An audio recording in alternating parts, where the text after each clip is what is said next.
Tuesday night, I'm Shari Williams. Gray is off. Nydia Hahn is joining us. The big story on Action News tonight is developing news. Right now, authorities in New York City and here in Philadelphia are searching for this man. He is 62-year-old Frank James. Authorities are calling him a person of interest following today's shooting on a subway in Brooklyn.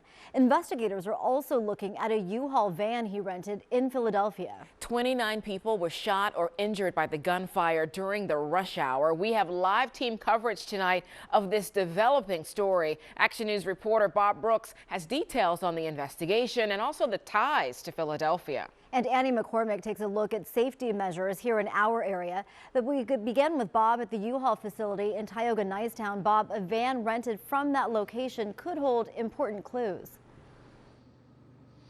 Nydia and Shari, absolutely it could. According to police, recently Frank James came to this location behind me and rented that U-Haul. That it wound up just 5 miles near the shooting scene. Then on top of that, according to detectives, Frank James is known to have lived in Philadelphia, and now he is the man police are after.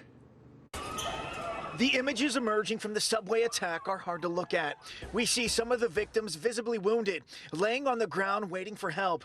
In video from inside the subway car, passengers tried to shield themselves from smoke bombs set off by the suspect. We also hear what appears to be gunshots taken from a cell phone video. But officials say despite at least 29 victims being shot or otherwise injured, no one was killed. A man who was traveling on a Manhattan-bound N train opened 2 canisters that dispensed smoke throughout the subway car. He then shot multiple passengers as the train pulled into the 36th Street station in Sunset Park. Police say the suspect was wearing a reflective vest and a gas mask when he opened fire. And now a person of interest has been identified. He's 62-year-old Frank James, known to have addresses in Wisconsin and here in Philadelphia. It's also confirmed that James recently rented a U-Haul in Philadelphia. The keys to that U-Haul were found at the shooting scene later in the afternoon. Detectives located the van about 5 miles away. They've also been able to recover several other pieces of evidence as well. As detectives processed the crime scene, they recovered a 9mm semi-automatic handgun, extended magazines, and a hatchet.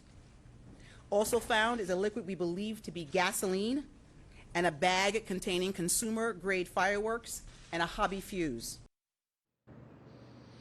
Shari and Nydia, clearly still an ongoing investigation. As far as a motive at this point for the suspect, police say that's unknown at this point. So right now, again, the focus for the person of interest is Frank James. And we also want to make mention that police are offering a $50,000 reward to lead to an arrest for what happened in New York today. Now reporting live, Bob Brooks for Action News at 10 on PHL 17. Yeah, so much new information. Okay, Bob, thank you. Well, this shooting in Brooklyn, it really has everyone on edge and thinking about, could this happen? Could an attack like this happen in Philadelphia's transit system? So tonight, SEPTA authorities are outlining the measures in place to keep riders safe. Action News reporter Annie McCormick joins us live tonight outside of SEPTA's headquarters in Center City. And Annie, tell us what exactly SEPTA is doing.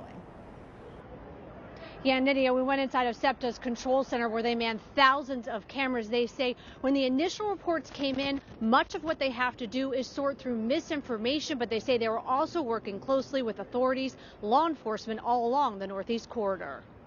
SEPTA Transit Police are on alert following the mass shooting inside the Brooklyn, New York City subway station. Our officers are out there like they are every day.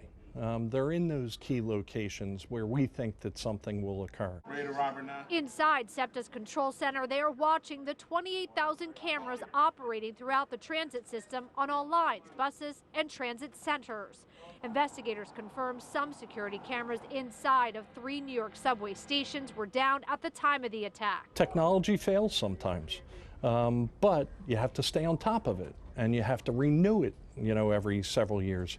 There is a committee of executive level people at SEPTA that meet every 2 weeks to discuss the technology issues and to discuss any failures. The suspect in the Brooklyn shooting was wearing a gas mask, an orange and green construction type vest, and a neon green work helmet, something that would seem to stick out to crews monitoring cameras. We asked riders if what they saw on the New York subway today would change their riding habits. Most said they're more concerned with the city violence they see here every day. People get shot every day.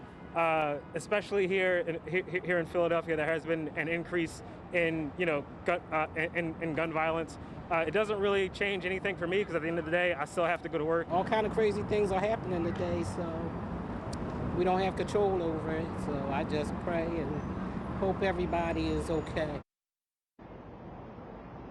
And SEPTA police also said that in the next couple of months, they're hoping to launch a pilot program that will have more eyes and ears manning those surveillance cameras, namely disabled and retired law enforcement officers.